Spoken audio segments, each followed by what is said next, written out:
Hi friends, welcome to my channel. ഞാൻ അബി. എല്ലാവർക്കും സുഖമെന്ന് വിശ്വസിക്കുന്നു. നല്ലൊരു ദിനം ആശംസിക്കുന്നു. ഇന്ന് നമ്മൾ ചെയ്യാൻ പോകുന്നത് ഒരു ഡക്ക് മപ്പാസ് ആണ്. ക്രിസ്മസ് ഒക്കെ അല്ലേ, അപ്പോൾ ആണെങ്കിൽ നല്ലൊരു ഡക്ക് മപ്പാസ് നമുക്കിന്ന് ചെയ്യാം. അതുവേ നമ്മൾ ഡക്ക് ഒന്ന് ക്ലീൻ ചെയ്തെടുക്കുക. ഇതിന് ഞാൻ കുറച്ച് സ്കിന്നോട് കൂടിയ കുറച്ച് ഭാഗവും കുറച്ച് സ്കിൻ റിമൂവ് ചെയ്തിട്ടുള്ളതുമായിട്ടുള്ള പീസുകളാണ് എടുത്തിട്ടുള്ളത്. ഇനി ഇതിലേക്ക് കുറച്ച് മഞ്ഞൾപ്പൊടി, വിനാഗിരി, ഉപ്പും ഇട്ട് നല്ലതുപോലെ ഉളുമ്പ് കളഞ്ഞ് നല്ലതുപോലെ എടുക്കാം. ചിക്കൻ പോലെയല്ല, ഡക്കിന് നല്ല ഉളുമ്പുണ്ടാകും. അത് മാറുന്നത് വരെ നല്ലതുപോലെ കഴുകിയെടുക്കാം. മപ്പാസ് ഞാനിവിടെ ചെയ്യുന്നത് ഒരു പ്രഷർ കുക്കറിലാണ്. കുക്കറൊന്ന് ചൂടായി വന്നിട്ടുണ്ട്. ഇതിലേക്ക് 3 ടേബിൾ സ്പൂൺ വെളിച്ചെണ്ണയാണ് ഞാൻ ഒഴിച്ചു കൊടുത്തിട്ടുള്ളത്. ഡക്കിന് അത്യാവശ്യം വേവൊക്കെ ഉണ്ടാകും, ചിക്കൻ പോലെയല്ല. അതൊന്ന് പെട്ടെന്ന് അന്നേരം വെന്ത് കിട്ടാൻ വേണ്ടിയാണ് ഞാനിവിടെ കുക്കർ ഉപയോഗിക്കുന്നത്. നിങ്ങൾക്ക് വേണമെങ്കിൽ ചീനിച്ചട്ടിയിലോ മറ്റെന്തെങ്കിലും പാത്രങ്ങളിലോ ഉണ്ടാക്കാം. ഞാനിപ്പോൾ ഇവിടെ പ്രഷർ കുക്കറിലാണ് ചെയ്യുന്നത്. അടുത്തതായി 4 സവോള ചെറുതായിട്ട് അരിഞ്ഞെടുത്തിട്ടുള്ളതാണ് ഞാൻ ചേർത്ത് കൊടുക്കുന്നത്. ഇത് നമുക്ക് നല്ലതുപോലെ ഒന്ന് വഴറ്റിയെടുക്കാം.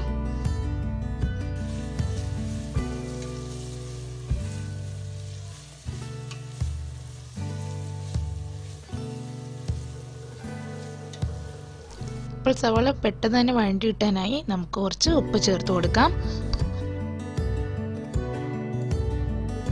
സവാള ഒന്ന് വഴണ്ട് വരട്ടെ. അപ്പോഴേക്ക് നമുക്ക് ഇതിലേക്ക് ആവശ്യമായിട്ടുള്ള കുറച്ച് സാധനങ്ങളൊന്ന് അരച്ചെടുക്കാം.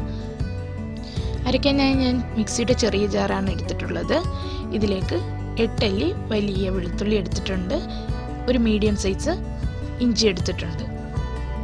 അടുത്തതായി ഞാനിവിടെ 9 പച്ചമുളകാണ് എടുത്തിട്ടുള്ളത്. എരിവ് നിങ്ങളുടെ ആവശ്യത്തിനനുസരിച്ച് പച്ചമുളകിൻ്റെ എണ്ണത്തിൽ നിങ്ങൾക്ക് എണ്ണം കൂട്ടുകയോ കുറയ്ക്കുകയോ ചെയ്യാം. അടുത്തതായി ഞാൻ ഇവിടെ ചേർക്കുന്നത് പെരിഞ്ജീരകമാണ്. 1.5 ടേബിൾ സ്പൂൺ പെരിഞ്ജീരകം ഞാനിവിടെ ചേർത്ത് കൊടുക്കുന്നുണ്ട്. അതിനുശേഷം 1.5 ടേബിൾ സ്പൂൺ കുരുമുളകും നിങ്ങളുടെ ആവശ്യത്തിനനുസരിച്ച് അനുസരിച്ച് ചേർത്ത് കൊടുത്താൽ മതിയാകും.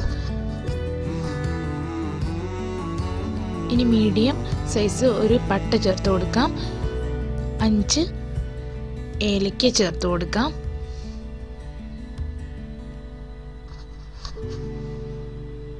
3 ഗ്രാമ്പു ചേർത്ത് കൊടുക്കാം.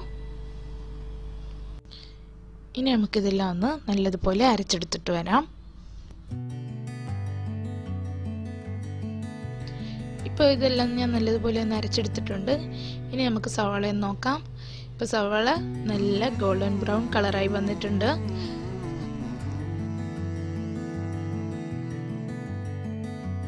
ഇനി നമുക്കിതിലേക്ക് അരച്ചു വെച്ചിട്ടുള്ള പേസ്റ്റ് ചേർത്ത് കൊടുക്കാം.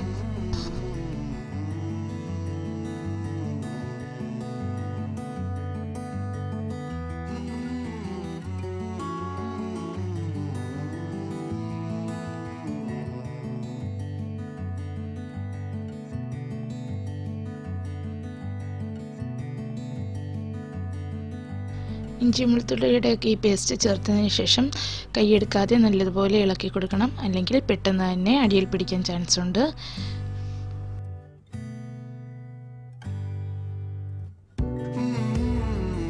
അടുത്തതായി 2 വലിയ നല്ല പഴുത്ത തക്കാളിയാണ് ചേർത്ത് കൊടുത്തിട്ടുള്ളത്.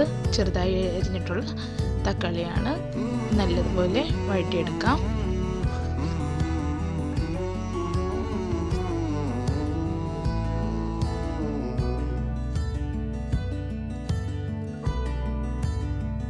ഇനി നമുക്ക് പൊടികളാണ് ചേർത്ത് കൊടുക്കേണ്ടത്. പൊടികൾ അധികമൊന്നും ചേർക്കുന്നില്ല. 3 ടേബിൾ സ്പൂൺ മല്ലിപ്പൊടി ചേർത്ത് കൊടുക്കുന്നുണ്ട്. പിന്നെ നമ്മൾ മഞ്ഞൾപ്പൊടിയാണ് ചേർത്ത് കൊടുക്കുന്നത്. 1/2 ടീസ്പൂൺ മഞ്ഞൾപ്പൊടി ചേർത്ത് കൊടുക്കുന്നുണ്ട്. വേറെ പൊടികളൊന്നും നമ്മളിവിടെ ചേർക്കുന്നില്ല, കാരണം നേരത്തെ നമ്മൾ കുരുമുളകും പെരിഞ്ജീരകവും ഒന്ന് അരച്ചെടുത്തിട്ടുണ്ടായിരുന്നു. കൂടെ പട്ടയും ഗ്രാമ്പും ഏലക്കയും ഒക്കെ ഒന്ന് അരച്ചെടുത്തിട്ടുണ്ടായിരുന്നു.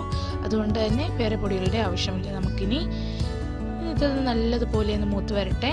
മൂത്ത് വരുമ്പോഴേക്കും നമുക്ക് ഇതിലേക്ക് കഴുകി വൃത്തിയാക്കി വെച്ചിട്ടുള്ള ഡക്ക് ചേർത്ത് കൊടുക്കാം. ഇപ്പോൾ നമ്മുടെ പൊടികളെല്ലാം നല്ലതുപോലെ മൂത്ത് വന്നിട്ടുണ്ട്. ഇനി നമുക്ക് എടുത്ത് വൃത്തിയാക്കി വെച്ചിട്ടുള്ള ഡക്ക് ചേർത്ത് കൊടുക്കാം.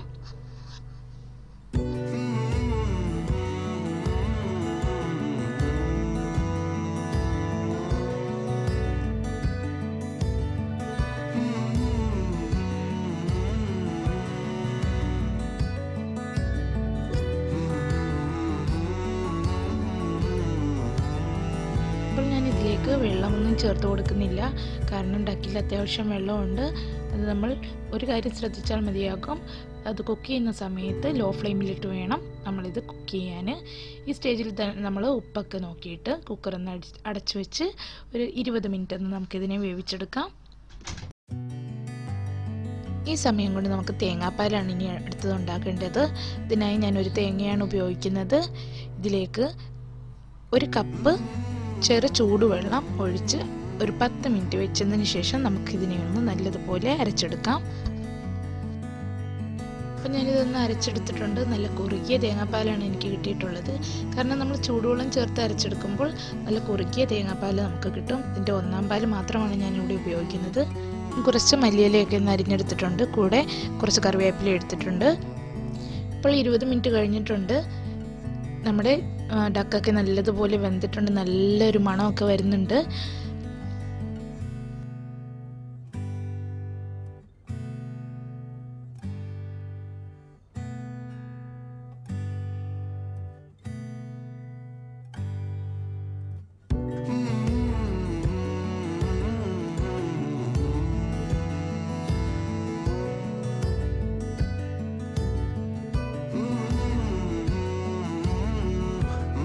ഇനി നമുക്കിതിലേക്ക് എടുത്തു വച്ചിരിക്കുന്ന മല്ലിയിലയും കറിവേപ്പിലയും ചേർത്ത് കൊടുക്കാം. ഈ സമയത്ത് തന്നെ ഞാൻ ഉപ്പ് ചേർത്ത് കൊടുത്തിട്ടുണ്ടായിരുന്നു. ഉപ്പൊന്ന് നോക്കിയിട്ട് ഉപ്പ് ചേർത്ത് കൊടുക്കണം. ആ വീഡിയോ എൻ്റെ മിസ്സായിട്ടുണ്ട്. അപ്പോൾ ഉപ്പും ചേർത്ത് കൊടുത്ത് നല്ലതുപോലെ ഒന്ന് മിക്സ് ചെയ്യാം. ഇനി നമുക്ക് ലോ ഫ്ലെയിമിലിട്ട് തന്നെ തേങ്ങയുടെ 1/4 പാൽ ഒഴിച്ചു കൊടുക്കാം. പാലൊഴിച്ചു കൊടുക്കുന്ന സമയത്ത് വളരെ ശ്രദ്ധിക്കണം. കാരണം ഹൈ ഫ്ലെയിമിലാണെങ്കിൽ നമ്മുടെ പാൽ പെട്ടെന്ന് തന്നെ പിരിഞ്ഞു പോകാൻ ചാൻസ് ഉണ്ട്. അതുകൊണ്ട് തന്നെ ലോ ഫ്ലെയിമിലിട്ട് വേണം നമ്മൾ പാല് ചേർത്ത് കൊടുക്കാൻ. അവസാനമായി നമുക്ക് കുറച്ച് കുരുമുളക് ചതച്ചതുകൂടി ചേർത്ത് കൊടുക്കാം.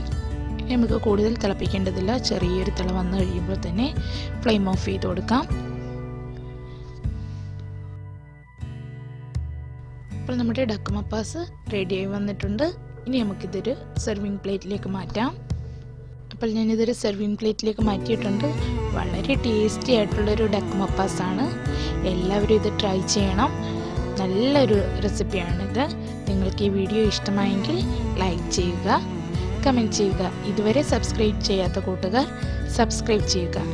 തൊട്ടടുത്തുള്ള ബെല്ലൈക്കൺ കൂടി ക്ലിക്ക് ചെയ്യുക. അതിലൂടെ ഞാൻ ഇടുന്ന ഓരോ വീഡിയോയുടെയും നോട്ടിഫിക്കേഷൻ നിങ്ങളിലേക്ക് എത്തുന്നതായിരിക്കും. ഇനി പുതിയ നല്ല മറ്റൊരു വീഡിയോയുമായി കാണാം. ബൈ.